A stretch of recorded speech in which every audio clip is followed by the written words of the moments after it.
Anies tak dianggap, beda perlakuan. Sambutan Nasdem Anies tak semeriah Prabowo nih guys.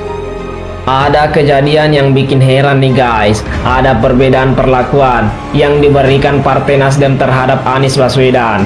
Anies yang kabarnya mendadak dipanggil sang Ketua Umum Surya Paloh saat tiba di Nasdem Tower tidak mendapat sambutan semeriah kehadiran Presiden terpilih Prabowo Subianto nih guys. Anies hanya disambut oleh Ketua DHP Partai Nasdem Sugeng Suparwoto Jumat 22 Maret 2024. Berbeda dengan suasana penyambutan Prabowo.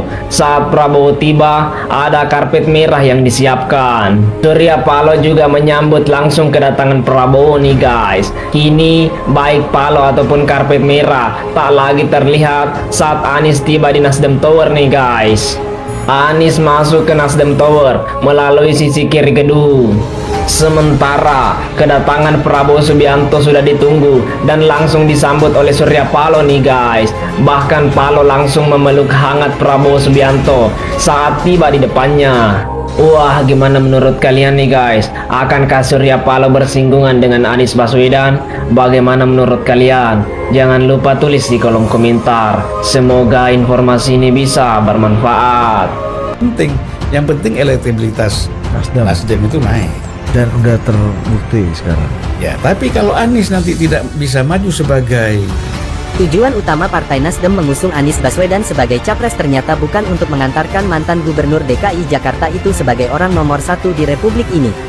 Hal itu disampaikan politisi senior Partai Nasdem, Zulfan Lindan. Menurut Zulfan Lindan, Ketua Umum Partai Nasdem adalah sosok yang pragmatis. Ketika melihat peluang Jokowi 3 periode sudah tertutup, Surya Paloh harus mencari sosok yang bisa diambil manfaatnya bagi Nasdem.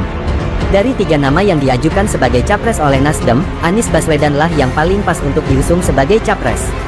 Dia, Surya Paloh, lihat Jokowi tidak mungkin maju 3 kali, tidak mungkin perpanjangan waktu, maka calon yang paling pas untuk dia usung adalah Anies, kata Zulfan dikutip dari YouTube Total Politik.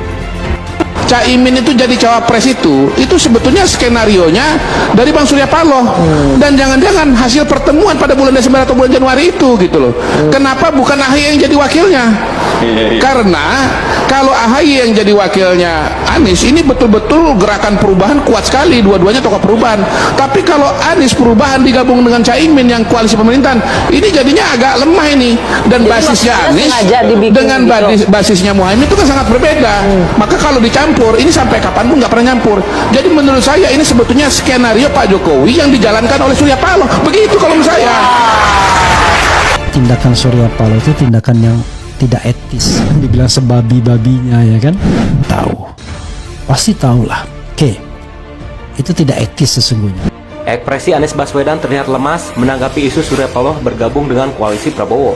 Tidak sedikit publik merasa kasihan dengan Anies Baswedan, sudah kalah di Pilpres 2024, terus ditinggalkan Nasdem dan PKB, apalagi sekarang beredar isu Anies memiliki utang yang tidak sedikit. Jika isu Surya Paloh itu benar, itulah hebatnya politikus negarawan Indonesia. Rival dalam Pilpres, tapi habis Pilpres, beliau bersahabat, bersatu lagi untuk membangun dan memajukan Indonesia, karena semua itu demi rakyat.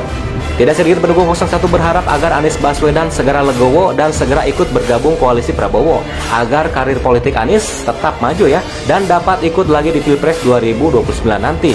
Tapi bagaimana?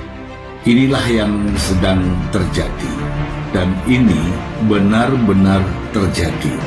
Pertemuan antara Prabowo Subianto dan jajaran Partai Nasdem yang dipimpin langsung oleh Ketua Partai Nasdem yaitu Surya Paloh. Ini benar-benar terjadi dan inilah yang benar.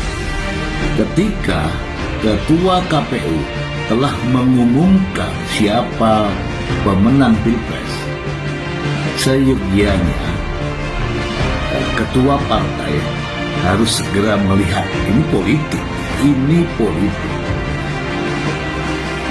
Ketika melihat bahwa peluang adalah bergabung atau oposisi, maka pilihan terbaik adalah bergabung. Kenapa? Karena pengalaman ya, Nasdem belum pernah oposisi. Kemudian dari internal Nasdem sendiri pun ada hitung-hitungan karena ini adalah masalah politik. Mari kita simak kehadiran Prabowo Subianto di Nasdem Tower, dijemput langsung oleh Surya Paloh dan jajaran Partai Nasdem. Mari kita simak bersama.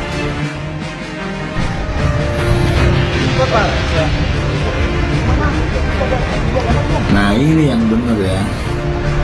Ini terlihat ya, Surya Paloh menjemput Prabowo. Memang keduanya nampak akrab ya teman-teman ya.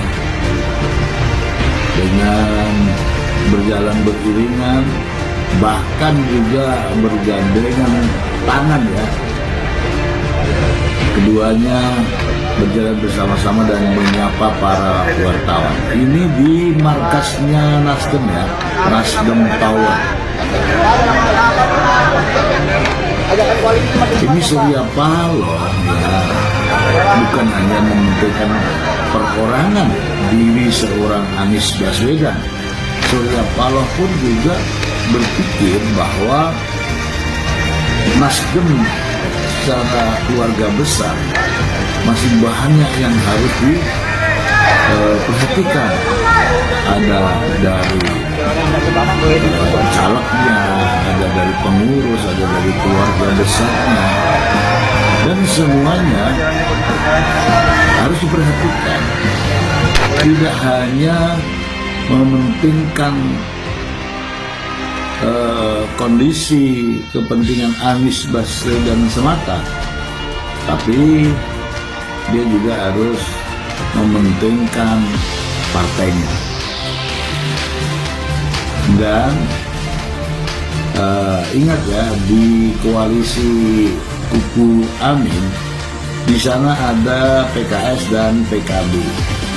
Dan selain itu, di luar dari partai ada kelompok-kelompok sempalan dari organisasi-organisasi yang mengingat Surya Paloh bukan hanya memikirkan seseorang secara pribadi, tetapi dia juga harus memikirkan organisasi, memikirkan partai, dan juga memikirkan rakyat Indonesia. Ya, apalagi Surya Paloh dan Partai Nasdem juga ini mendulang